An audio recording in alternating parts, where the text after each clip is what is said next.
ಸಾಹಿತ್ಯ ಕ್ಷೇತ್ರಕ್ಕೆ ಸಾಹಿತಿ ದಿವಂಗತ ಬಂಡೆಪ್ಪ ಎಸ್ ಖುಬಾ ಕೊಡುಗೆ ಅನನ್ಯ.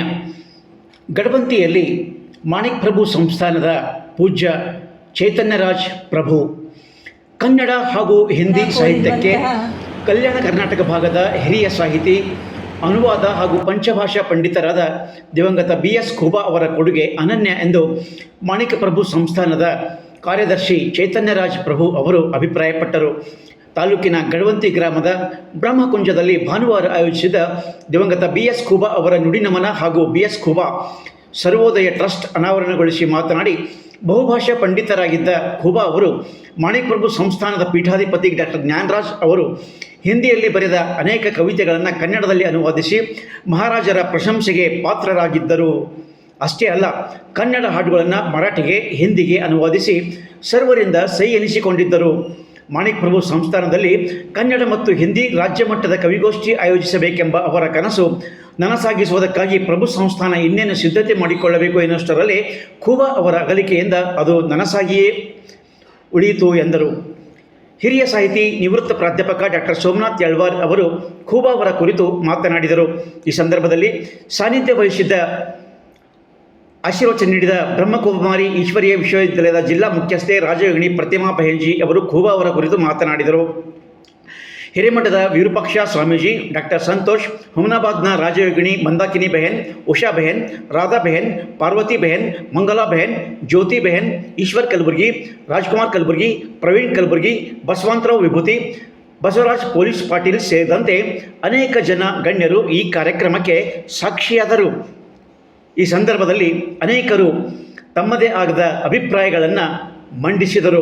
ಖುಬಾ ಅವರಿಂದ ಕಲಿತ ಅಸಂಖ್ಯಾತ ವಿದ್ಯಾರ್ಥಿಗಳು ಈ ಕಾರ್ಯಕ್ರಮಕ್ಕೆ ಸಾಕ್ಷಿಯಾಗುವ ಮೂಲಕ ಕಾರ್ಯಕ್ರಮದ ಯಶಸ್ವಿಗೆ ಪ್ರತ್ಯಕ್ಷ ಮತ್ತು ಪರೋಕ್ಷವಾಗಿ ಸಾಕ್ಷಿಯಾದರು.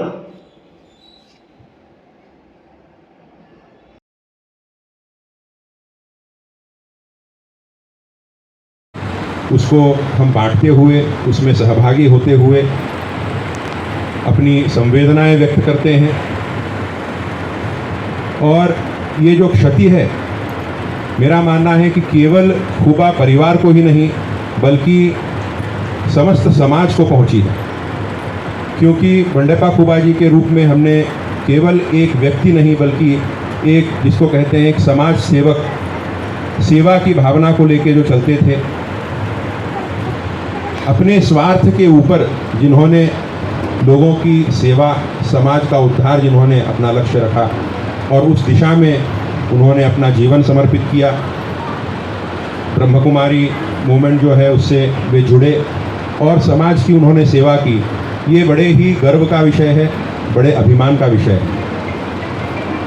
जैसे एक वृक्ष हमें छाया प्रदान करता है, हमें फल देता है, हमें फूल देता है, हमें पत्तियां देता है, परंतु स्वयं कभी अपने लिए कुछ भी नहीं लेता। उसी प्रकार जैसे नदियां होती हैं,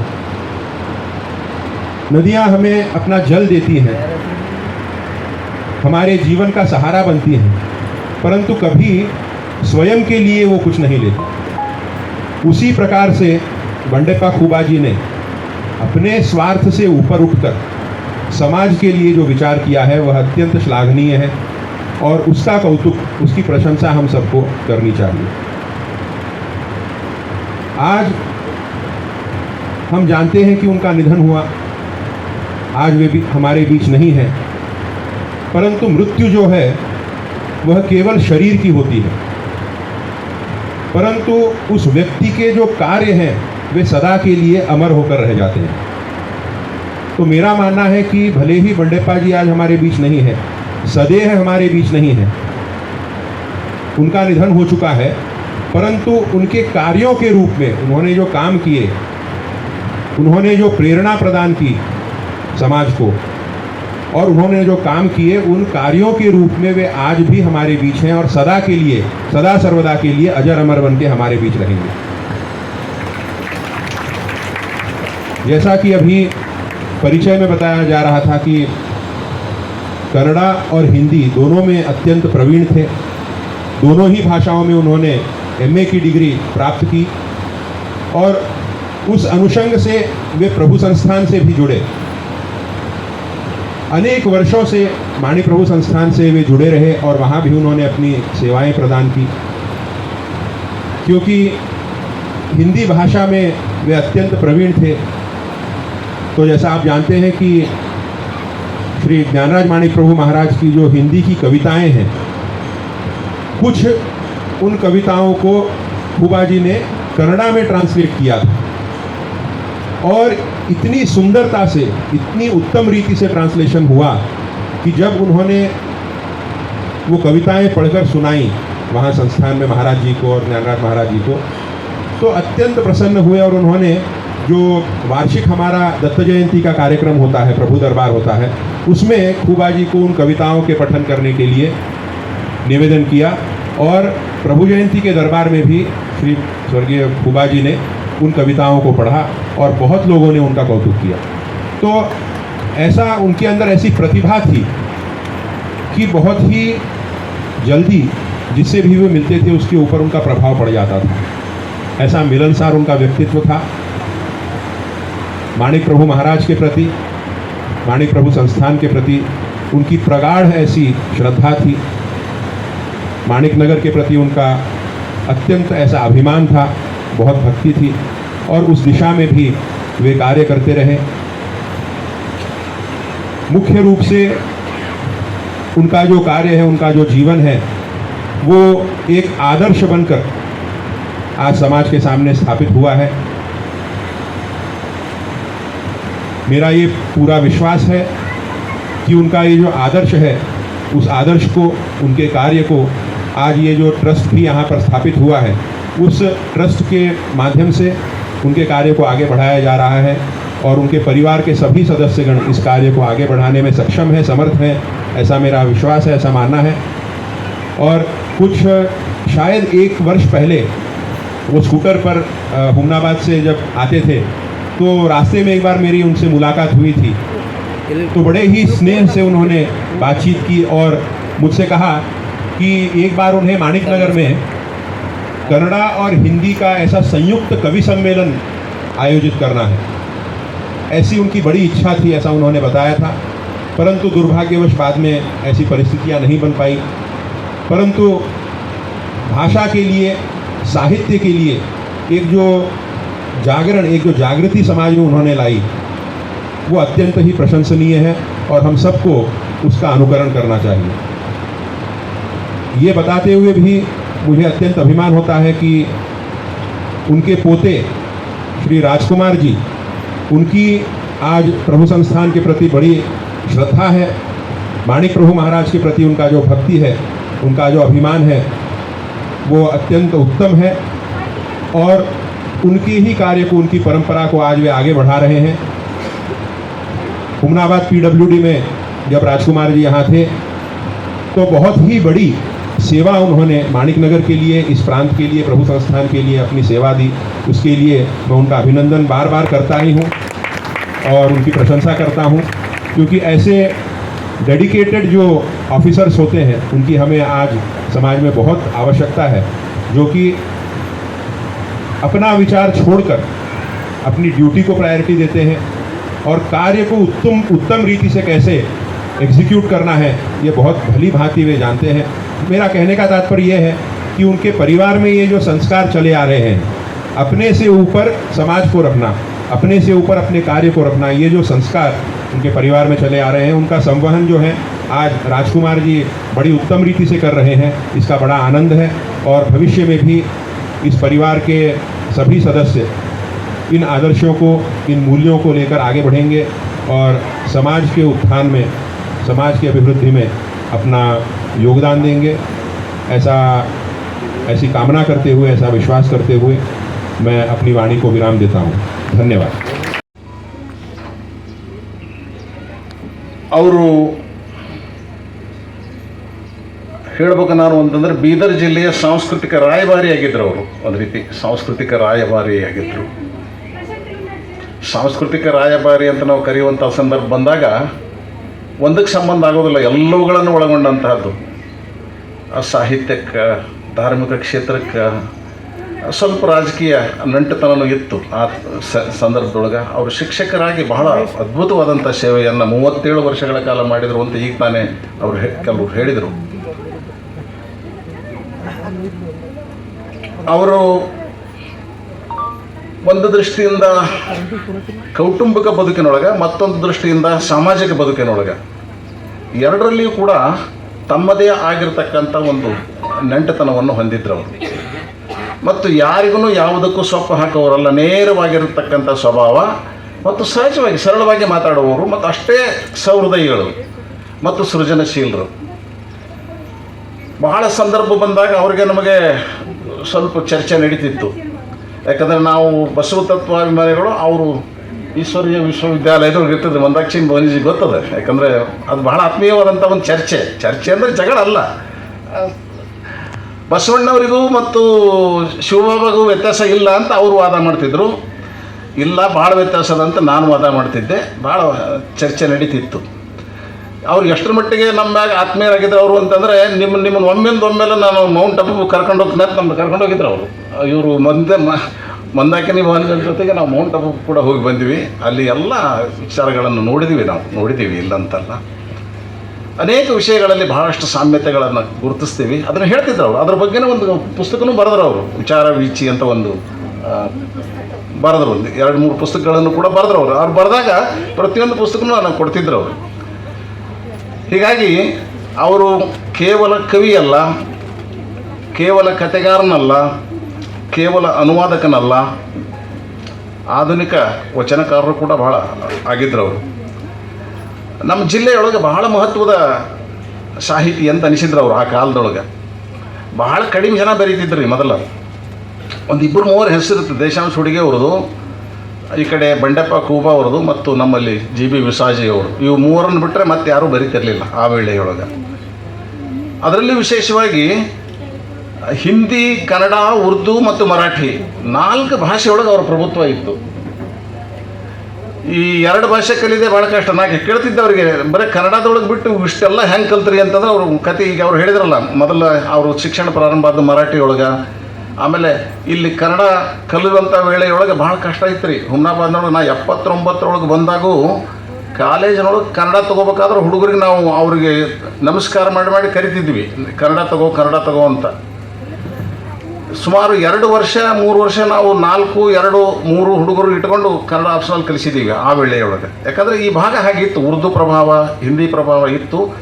ಅದಕ್ಕಾಗಿ ಬಂಡೆಪ್ಪನವರು ಕನ್ನಡವನ್ನು ಉರ್ದು ಭಾಷೆಯೊಳಗೆ ಮತ್ತು ಹಿಂದಿ ಭಾಷೆಯೊಳಗೆ ಹೇಳ್ತಿದ್ರು ಅವರು ಆ ಶಿಕ್ಷಕರಾದಂಥ ವೇಳೆಯೊಳಗೆ. ಇದು ಭಾಳ ಅಪರೂಪವಾಗಿರುವಂಥದ್ದು. ಯಾಕಂದರೆ ಬೇರೆ ಭಾಷೆಗಳನ್ನು ಕನ್ನಡದೊಳಗೆ ಹೇಳ್ತೇವೆ ನಾವು, ಆದರೆ ಕನ್ನಡವನ್ನೇ ಬೇರೆ ಭಾಷೆಯೊಳಗೆ ಹೇಳುವಂಥ ಒಂದು ಅವರಲ್ಲಿ ಸೃಜನಶೀಲತೆ ಭಾಳ ಅದ್ಭುತವಾಗಿತ್ತು. ಮತ್ತು ಶಿಕ್ಷಕ ಆದಂತಹ ಸಂದರ್ಭದೊಳಗೆ ಭಾಳ ಆದರ್ಶ ಶಿಕ್ಷಕರವರು. ಯಾವುದೇ ಸಂದರ್ಭದೊಳಗೂ ಯಾವುದಕ್ಕೂ ತಲೆ ಕೆಡಿಸ್ಕೊಳ್ಳೋರಲ್ಲ. ಮತ್ತು ಶಿಕ್ಷಣವನ್ನು ಬಹಳ ಮುಖ್ಯವಾದಂತಹ ಗುರಿಯನ್ನಾಗಿಟ್ಟುಕೊಂಡೇ ಅವರು ಬೋಧನೆ ಮಾಡ್ತಕ್ಕಂಥದ್ದು ಕೂಡ ನಾವು ನೋಡಿದ್ದೀವಿ. ವಿಶೇಷವಾಗಿ ಕನ್ನಡ ಬೆಳೆಸಲಿಕ್ಕೆ ಈ ಭಾಗದೊಳಗೆ ಸಾಹಿತಿಗಳಿದ್ದರು ಇಲ್ಲಂತಲ್ಲ, ಆದರೆ ಕನ್ನಡವನ್ನು ಬೆಳೆಸಲಿಕ್ಕೆ ಪ್ರಾರಂಭದಿಂದಲೂ ಬಹಳ ಪ್ರಯತ್ನ ಪಟ್ಟಂಥವ್ರು ಅವರು. ಮೊದಲು ತಾಲೂಕಾ ಕನ್ನಡ ಸಾಹಿತ್ಯ ಇದರದ್ದು ಪರಿಷತ್ತಿನ ಅಧ್ಯಕ್ಷರಿದ್ದರು ಅವರು ಕೆಲವು ದಿವಸ. ಮೊದಲ ನಾವು ಬಂದಾಗ ನಮ್ಮಲ್ಲೇ ಅವರು ಕಾರ್ಯಕ್ರಮಗಳನ್ನು ಮಾಡ್ತಿದ್ರು. ಮಾಡೋ ಹೊತ್ತಿನೊಳಗೆ ಎಲ್ಲೆಲ್ಲಿಯವ್ರನ್ನ ಸಾಹಿತಿಗಳನ್ನ ಕರೆಸಿದ್ರು. ಆವಾಗ ಸಾಹಿತ್ಯ ಪರಿಷತ್ತಿನಿಂದ ಏನೂ ಕೊಡ್ತಿದ್ದಲ್ಲ, ಎಲ್ಲವನ್ನು ತಮ್ಮ ಸ್ವಂತ ಖರ್ಚಿನೊಳಗನೆ ಅವರು ಆ ಕಾರ್ಯಕ್ರಮಗಳನ್ನು ಮಾಡಿಸಿ ಕನ್ನಡವನ್ನು ಈ ಭಾಗದೊಳಗೆ ಉಳಿಸಿದಂಥ ಶ್ರೇಯಸ್ಸು ಅವ್ರಿಗದ ಅನ್ನೋದನ್ನು ನಾನು ಹೇಳಲಿಕ್ಕೆ ಇಷ್ಟಪಡ್ತೇನೆ. ಒಂದು ಕಡೆಗೆ ಕನ್ನಡ ಉಳಿಸೋದು ಅಷ್ಟೇ ಅಲ್ಲ, ಮತ್ತು ಕನ್ನಡದ ಸಾಹಿತಿಯಾಗಿ ವಿಶೇಷವಾಗಿ ಕನ್ನಡವನ್ನು ಬೇರೆ ಭಾಷೆಗೆ ಕೂಡ ಒಯ್ದಂಥವ್ರು ಅವರು. ಅವ್ರದ್ದು ಒಂದು ರೀತಿ ಕೃಷಿಕ ಮನಿತನ. ಅವ್ರು ಹೇಳಿದ್ರಲ್ಲ 1938ರೊಳಗೆ ಅವ್ರ ಜನನ ಆಯಿತು. ಅದು ಜುಲೈ ತಿಂಗಳೊಳಗೆ. ನನಗೆ ಆಶ್ಚರ್ಯ ಏನು ಅನಿಸೋದಂದ್ರೆ ಮತ್ತು ಜುಲೈ ತಿಂಗಳೊಳಗೆ ಅವ್ರು ಲಿಂಗೈಕ್ಯರಾಗಿರುವಂಥದ್ದು. ಯೋಗ ಅವು ಎಲ್ಲರಿಗೂ ಸಾಮಾನ್ಯವಾಗಿ ಬರ್ತಕ್ಕಂಥದ್ದಲ್ಲ ಅಂತ ಅನಿಸ್ತದೆ ನನಗೆ. ಅವ್ರ ಮೇಲೆ ಬಹಳ ದಟ್ಟವಾದಂಥ ಪ್ರಭಾವ ಅಂತಂದರೆ ಇಬ್ಬರದಿತ್ತು. ಒಬ್ಬರದು ಹೇಳಿದ್ರಲ್ಲ, ಅವರು ಆಗಲೇ ಹೇಳಿದರು, ಸರಸ್ವತಿ ತಾಯಿಯವ್ರದ್ದು. ಸರಸ್ವತಿ ತನಯ ಅಂತಲೇ ಅಂಕಿತನಾಮ ಇಟ್ಟುಕೊಂಡು ಅವರು ಮೊಟ್ಟ ಮೊದಲ ಕಥೆಗಳನ್ನು ಬರೆದರು, ಕೆಲವು ಕವನಗಳನ್ನು ಕೂಡ ಬರೆದರು. ಆಮೇಲೆ ಇನ್ನೊಂದು ಏನು ಅಂದರೆ ಅವರ ಹೊಲದೊಳಗಿರ್ತಕ್ಕಂಥ ಹುಲಿಯ ಸಿದ್ದೇಶ್ವರ ಒಂದು ಗುಡಿ, ನನ್ನ 2-3 ಸಲ ಕರ್ಕೊಂಡು ಹೋಗಿದ್ರು ಅವ್ರು ಅಲ್ಲಿಗೆ. ಹುಲಿಯ ಸಿದ್ದೇಶ್ವರ ನಾವು ನೋಡೋಣ ನನ್ನ ಮೇಲೆ ಭಾಳ ಪ್ರಭಾವ ಆಗುತ್ತೆ ಅಂತಿದ್ರು ಅವರು. ಅಲ್ಲಿ ಹೋಗಿ ಕೂತ್ಕೊಂಡ ಮೇಲೆ ಅವ್ರಿಗೆ ಏನು ಅನಿಸುತ್ತೆ ಅನ್ನೋ ಗೊತ್ತಿಲ್ಲ, ಯಾಕಂದ್ರೆ ಅವ್ರು ಮೊದಲೇ ಧಾರ್ಮಿಕ ಶ್ರದ್ಧೆ ಉಳ್ಳವರು ಮತ್ತು ವಿಶೇಷವಾಗಿ ಅವರು ಈ ಓಂ ಶಾಂತಿಯೊಳಗೆ ಇರೋದರಿಂದ ಅವರು ಬಹಳ ಮಟ್ಟಿಗೆ ಕೂತಲ್ಲೇ ನಿಂತಲ್ಲೇ ಕೂಡ ಅಂಥ ವಿಚಾರಗಳನ್ನು ಅವ್ರು ಮಾಡ್ತಿದ್ರು. ಹುಲಿಯ ಸಿದ್ದೇಶ್ವರ ಅನ್ನುವಂಥದ್ದು ಒಂದು ಸಣ್ಣದೊಂದು ಗುಡಿ. ಆ ಗುಡಿಯೊಳಗೆ ನಾವು ಕೂಡ ಹೋಗಿ ಕೂತಿರ್ತೀವಿ. ಅದು ಏನು ವಿಚಿತ್ರ ಏನೋ, ಆ ಗುಡಿಯೊಳಗೆ ಕೂತ್ಕೊಂಡ್ರೆ ಮನುಷ್ಯನ ವ್ಯಕ್ತಿತ್ವ ಸ್ವಲ್ಪ ಮಟ್ಟಿಗೆ ಬದಲಾಗುವಂಥದ್ದು ಕೂಡ ಇವತ್ತಿಗೂ ನೋಡ್ಬೋದು ನಾವು. ಅದನ್ನು ಅವರು ಭಾಳ ಮಟ್ಟಿಗೆ ಅದನ್ನು ಅಬ್ಸರ್ವ್ ಮಾಡಿದ್ರು ಅವರು ಅದನ್ನು ನೋಡಿ ಒಮ್ಮೆ ಚರ್ಚೆ ಮಾಡ್ತಿದ್ವಿ. ಮಾಡೋ ಹೊತ್ತಿನಾಗ ಈ ನಾವೆಲ್ಲ ಇಂಥವುಗಳನ್ನೆಲ್ಲ ನಂಬಾರ್ದು ಅನ್ನುವಂಥ ಪ್ರಶ್ನೆ ಬಂದ ಹೊತ್ತಿನೊಳಗೆ ಆ ಚರ್ಚೆ ಮೇಲೆ ಒಂದು ವಚನ ಬರೆದ್ರು ಅವರು. ಅವು ನನಗಿನ್ನೂ ನೆನಪದ. ಅದು ಏನು ಅಂತಂದರೆ, ಇಲ್ಲ ಅಂದರೆ ಇಲ್ಲ, ಹೌದು ಅಂದರೆ ಹೌದು. ಕೆಲವು ಮಂದಿ ಈಗ ದೇವರಿಲ್ಲ ಇದು ಇಲ್ಲ ಅಂತ ಹೇಳ್ತಿರ್ತಾರಲ್ಲ, ಅದನ್ನು ಕರ್ಕೊಂಡು ಅವರು ಒಂದು ವಚನ ಬರೆದರು. ಇಲ್ಲ ಅಂದರೆ ಇಲ್ಲ, ಹೌದು ಅಂದರೆ ಹೌದು ಎನ್ನುವಂತಾಯಿತಲ್ಲ ನಿನ್ನ ಇರುವಿಕೆಯ ಗುರುತು. ಅಲ್ಲೇ ಆ ಸಿದ್ದೇಶ್ವರ ಮುಂದೆ ಕೂತ್ಕೊಳ್ಳೋಣ ಅವ್ರು ಬರೆದರು ಅದನ್ನು. ನಿನ್ನ ಇರುವಿಕೆ ಗುರುತು ಇಲ್ಲ ಅಂತಾರೆ ಕೆಲವರು, ಇಲ್ಲ ಹೌದು ಅಂತಾರೆ ಹೌದು.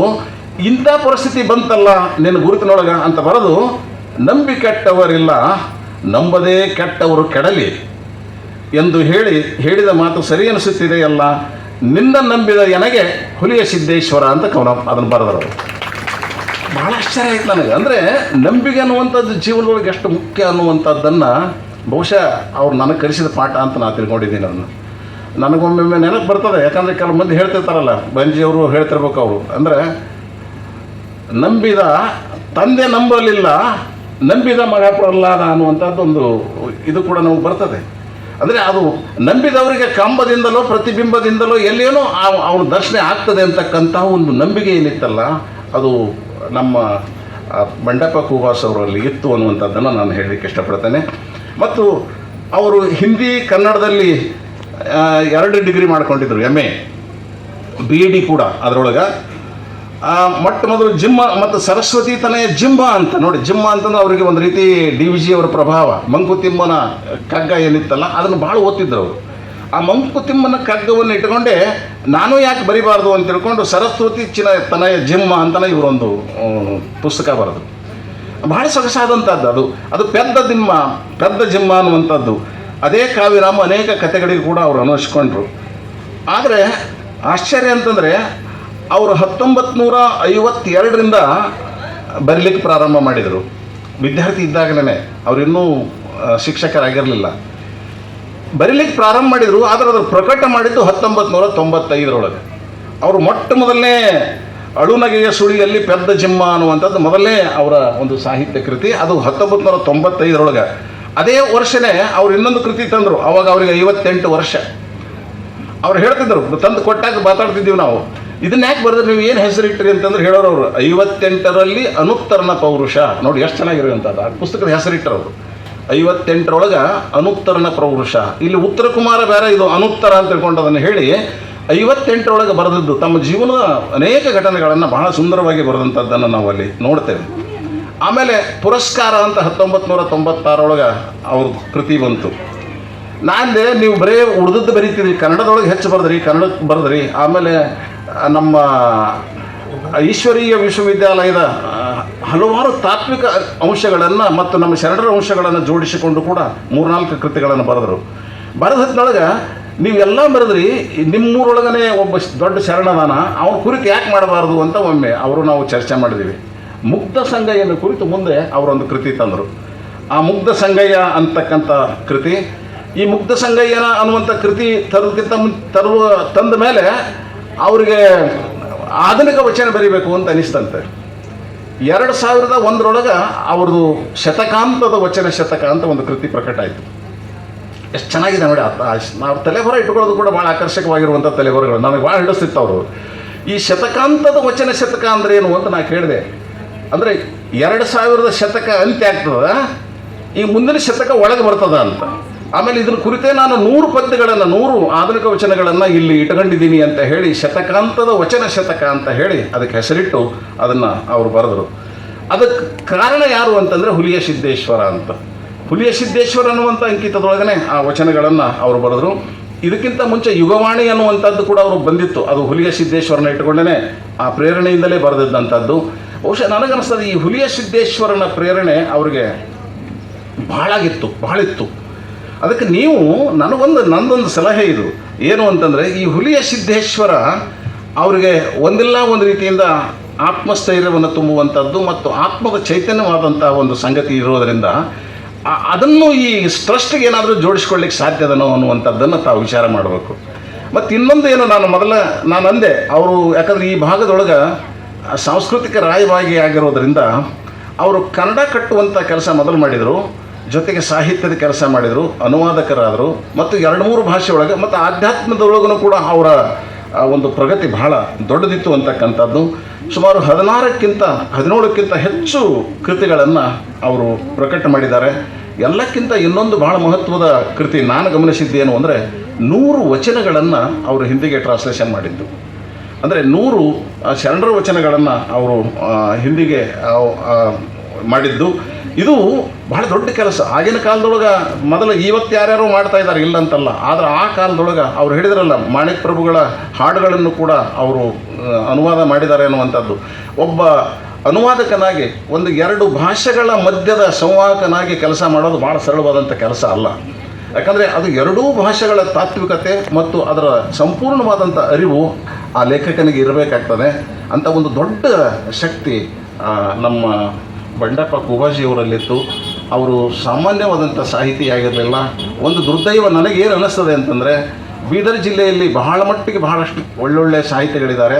ಆದರೆ ಕರ್ನಾಟಕದ ಬೆಂಗಳೂರಿನವರು ಇವ್ರನ್ನ ಯಾರನ್ನೂ ಗುರುತಿಸ್ತಾ ಇಲ್ಲ.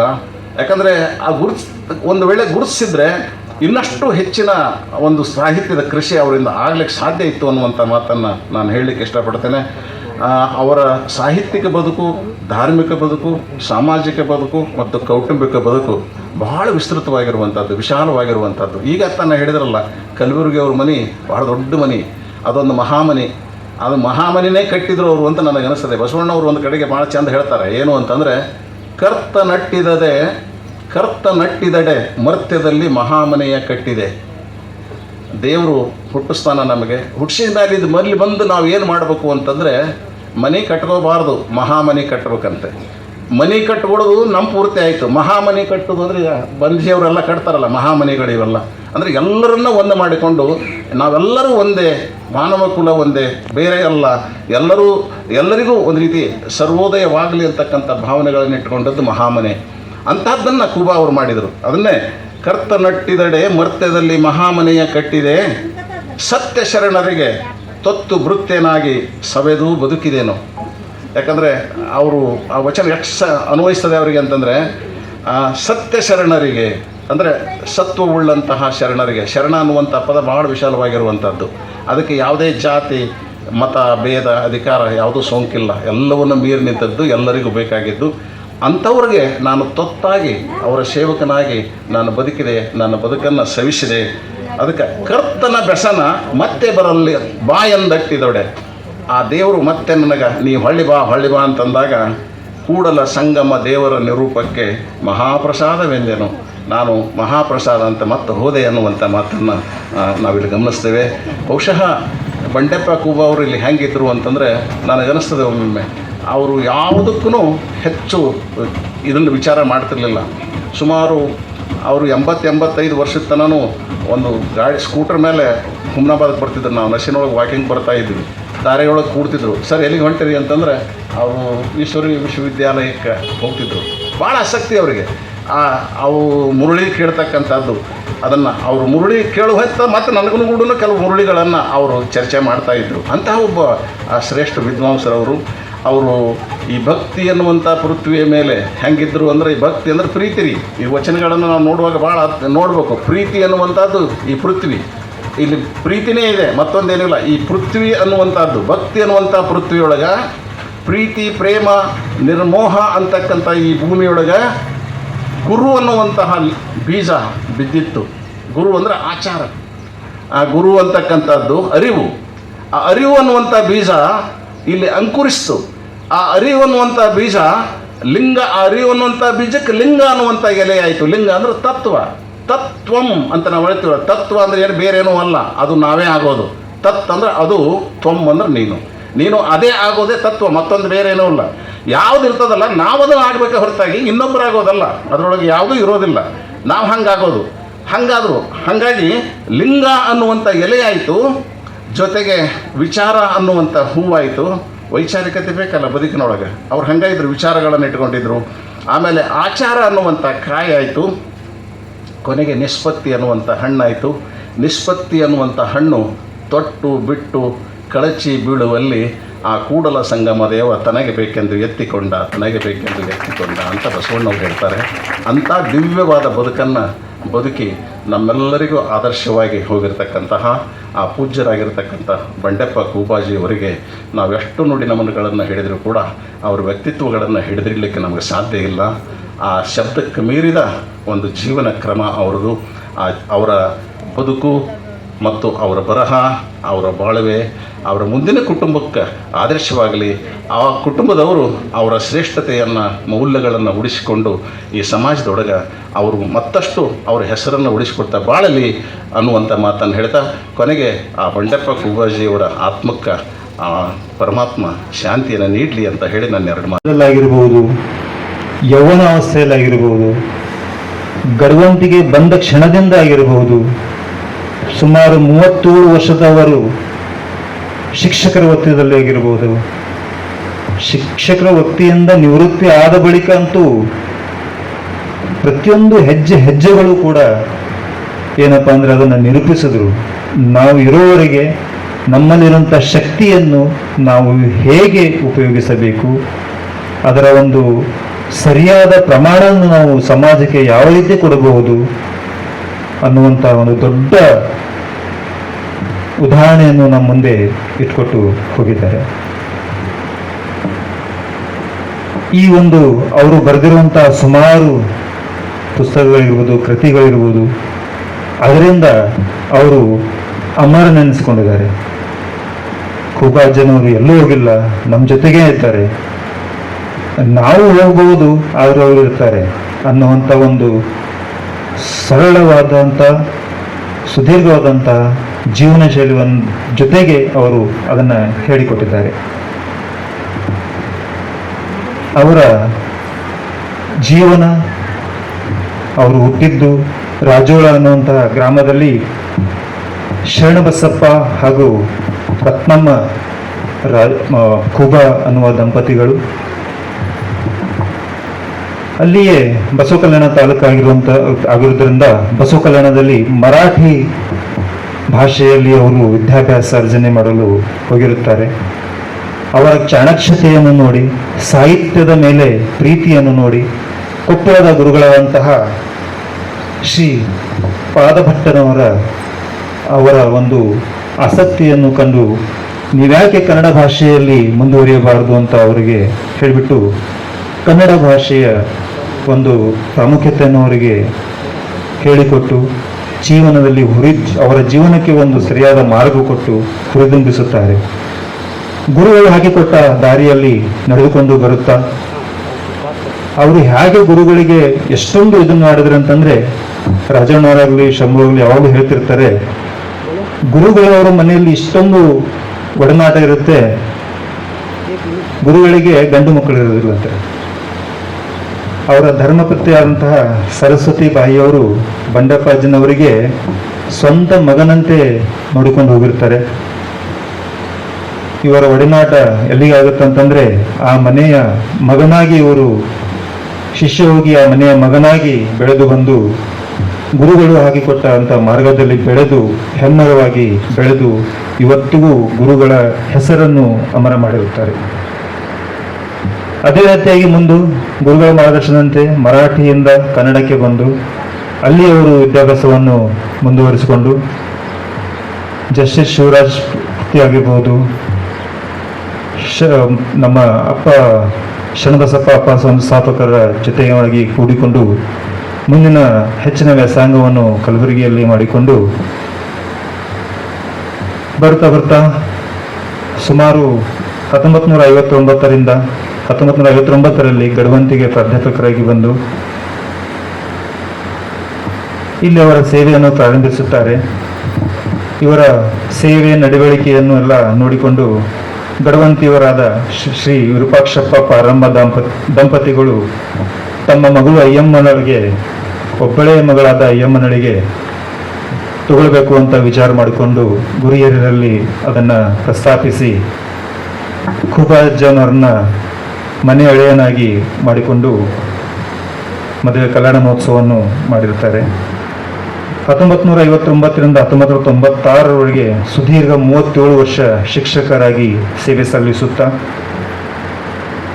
ಸರಸ್ವತಿ ತನಯ ಜಮ್ಮೋಹ ಕಾವ್ಯನಾಮ ಹಾಗೂ ಹುಲಿಯ ಸಿದ್ದೇಶ್ವರ ಅಂಕಿತನಾಮಗಳಲ್ಲಿ ಹಲವಾರು ಪುಸ್ತಕಗಳನ್ನು ಅಲ್ಲದೆ ವಚನಗಳನ್ನು ಕೂಡ ಅವರು ಸಂಪಾದಿಸುತ್ತಾರೆ.